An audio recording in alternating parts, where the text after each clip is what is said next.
जय हिंद, नमस्कार, वंदे मातरम साथियों। स्वागत है आपका अपने यूट्यूब चैनल ग्रेट पाठशाला में। दोस्तों कैसे हैं? अच्छे होंगे और सर्दियों का आनंद भी उठा रहे होंगे और अपने आप को सेफ रख रहे होंगे। इसके साथ साथ आप पढ़ाई भी अच्छे ढंग से कर रहे होंगे। ठीक है, इस वीडियो में हम लेकर आए कि जो IMF है उसने इंडिया को चेताया है, इंडिया को चेतावनी दी है कि आपका जो कर्जा है, डेप्ट है, वो लगातार बढ़ता जा रहा है। हो सकता है कि ये GDP के पार चला जाए या GDP के बराबर हो जाए। ठीक है, तो ये सब जो बातें निकल कर आ रही हैं, चेतावनी निकल कर आ रही है, और ये IMF कोई देश का नहीं है, कोई सिटी का नहीं है, ये वर्ल्ड लेवल पर है। तो ऐसी जो स्थिति है वो चिंता का विषय है और आज के वीडियो में हम इसी चर्चा करेंगे। इंडिया में बहुत सारी बातों पर चर्चा होती है, चाहे वो राजनीति पे सही और चाहे वो गरीबी पे सही, लेकिन रियल मुद्दा जो भारत की GDP, भारत की ग्रोथ रेट, भारत का कितना कर्जा है, विदेश का कितना कर्जा किसका है, उस पर हम कहीं ना कहीं चर्चा करने से कतराते हैं। अपोजिशन वाले लगातार इस बात को उठाते हैं और जो सत्ताधारी पार्टियां होती हैं, चाहे कोई भी पार्टी हो, पर्टिकुलर किसी का नाम नहीं लूँगा, तो वो इस चीज़ को कहने से कतराती हैं कि भारत पर इतना कर्जा है और भारत इस तरीके से उन्नति की ओर बढ़ रहा है। इस वीडियो के माध्यम से हम यही जानेंगे कि आखिरकार जो डेब्ट बढ़ रहा है वो किस तरीके से बढ़ रहा है, क्या वाकई ये चिंता का विषय है, और अगर चिंता का विषय है तो वो किस तरीके से इसका निदान किया जा सकता है। ठीक है, चलिए। बहुत सारे आर्टिकल पब्लिक हुए हैं, जैसा कि आप इसको देख पा रहे हैं, द वायर का आर्टिकल है। इसमें सबसे पहले लिखा है कि the IMF warns India on debt concerns, says it may exceed 100% of GDP। हो सकता है IMF ने चेताया है कि इंडिया का जो कर्जा है, डेब्ट है, वो GDP का 100% हो जाए, यानी कि GDP के बराबर हो जाए। कहीं कहीं तो ये भी लिखा है आर्टिकल्स में कि हो सकता है कि ये GDP के पार चला जाए। ठीक है, तो जब GDP के पार चला जाएगा तो जाहिर सी बात है ये बहुत ज़्यादा चिंता का विषय है, इस पर बहुत ज़्यादा इंडिया पर इम्पैक्ट पड़ेगा, प्रभाव पड़ेगा। ठीक है, तो आइए ये समझ लेते हैं कि जो ऋण है उससे GDP का अनुपात, डेट टू GDP रेशियो, वो कितना है भारत का।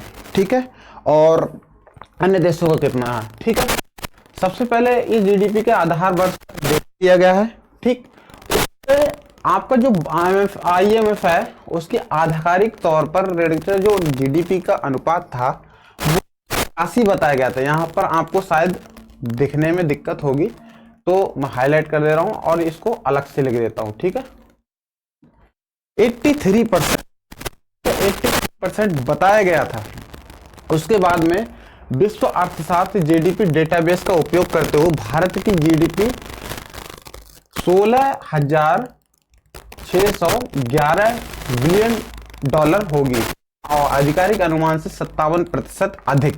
ठीक, भारत का जो ऋण अनुपात है वो 53.19 से कम, यानी कि 19 से कम होगा। ठीक है, अनुमान था।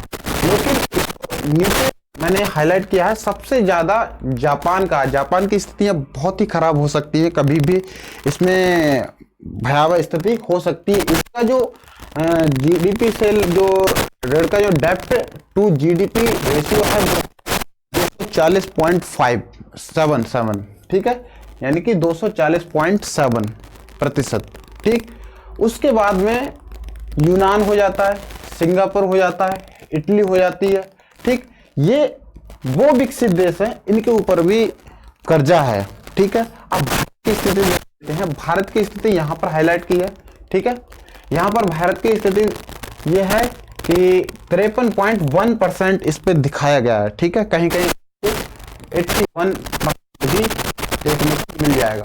ठीक, तो ये डाटा जो है वो बिजनेस स्टैंडर्ड से मैंने उठाया है। ठीक, तो ये जो डाटा है इसके हिसाब से देखा जाए तो अन्य देशों की तुलना में इसकी स्थिति बहुत ही ज्यादा डाउन है। यानी कि कहने का मतलब यही है कि अन्य देशों पर ज्यादा कर्जा है भारत के मुकाबले। ठीक है, तो आगे अभी और थोड़ा समझ लेते हैं। अब देखिए, हम जो अपोजिशन वाली पार्टी है उसने कुछ समय पहले ये मुद्दा उठाया था कि भारत पर जो डेब्ट है वो बढ़ रहा है, 155 ट्रिलियन डॉलर हो चुका है, 55 डॉलर से।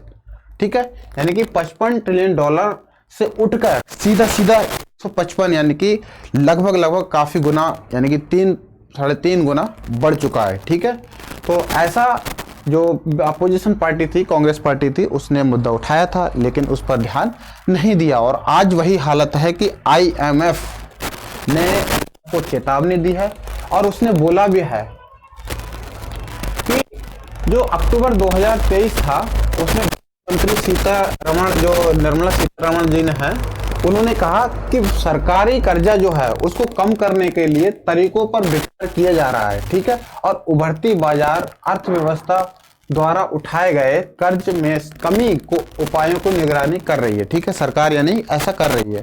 ठीक, लेकिन ये सच नहीं है।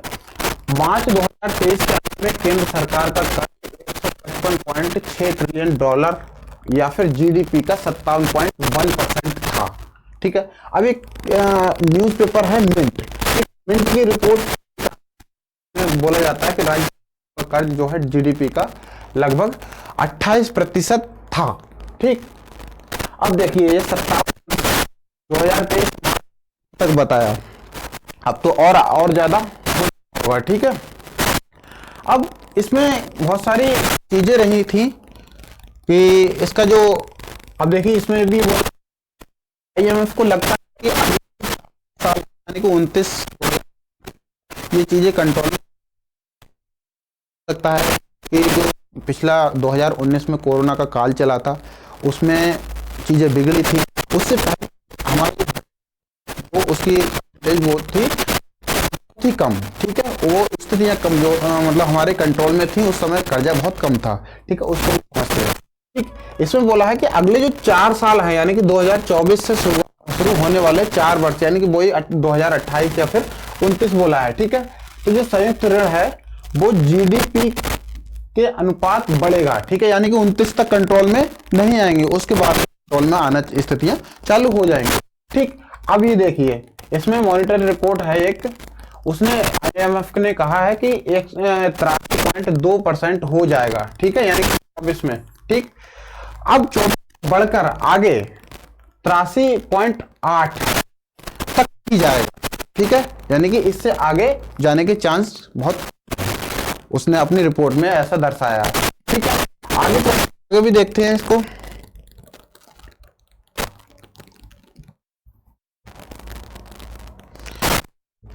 यहां पर कोविड-19 का जो समय था उसमें भी इतना मतलब जो हमारा जो कर्जा है वो इतना नहीं रहा था। उस समय देखिए कितना था, 2020 में 75%, 2020 में 75% था। ठीक, और उसके बाद में बढ़कर 80.5% एकदम से उछाल मारा। ठीक है, हालांकि राजस्व और व्यय स्थिर होने के कारण वित्त 2013 में ये धीरे धीरे यानी कि ये 23 होना चाहिए, 23 में धीरे धीरे होकर 83.1% हो गया। ठीक है, तो जब 20 में इतना था 75 और 21 में एकदम उछाल मारा कोरोना के कारण, क्योंकि हमारे जो कोविड-19 के कारण के जो का वितरण हुआ और दवाएं बनी, उसमें खर्चा हुआ, बहुत सारी चीजें उसमें देख रेख, और लोगों को फ्री में खाना बांटा गया, लोगों की देख रेख की गई। तो ऐसी स्थिति में ये चीजें बढ़ना मतलब जायज थी। ठीक है, 2021 में। उसके बाद में 2023 आई, इसी को डाउन हो गया यानी कि 83.1% रह गया। ठीक है, और इसका हो सकता है कि यदि ऐसी स्थितियां हो रही हैं कि जो बढ़ रहा है इसका कर्जा, तो इसके कई कारण हो सकते हैं। एक तो ये महामारी गया, अगर दूसरा किसी कारण से जैसे पाकिस्तान है, अब पाकिस्तान इंडिया पे मतलब अटैक कर देता और किसी भी तरीके से इंडिया भी उलझ जाता है उसमें, हालांकि इंडिया का नुकसान नहीं होगा लेकिन जो पैसे का नुकसान है वो तो होना लाजमी है। ठीक है, किसी भी अगर देश में हमला होता है या किसी भी देश की दूसरे देश से मतलब वेपन्सबाजी चलती है, तो उसमें पैसे का तो खर्चा होना ही होना, ये तो सब नो डाउट समझते हैं।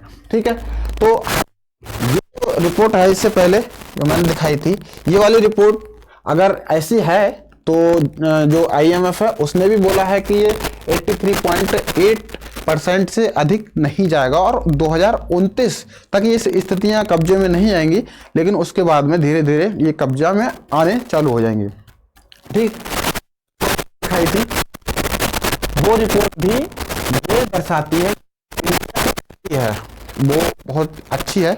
और इन देशों के मुकाबले यानी कि इसमें संयुक्त राज्य अमेरिका भी शामिल है। देखिए अमेरिका का 114.6 है, ठीक, यानी कि जापान नंबर 1 पे है, सबसे ज़्यादा कर्जा जापान पे है, ठीक।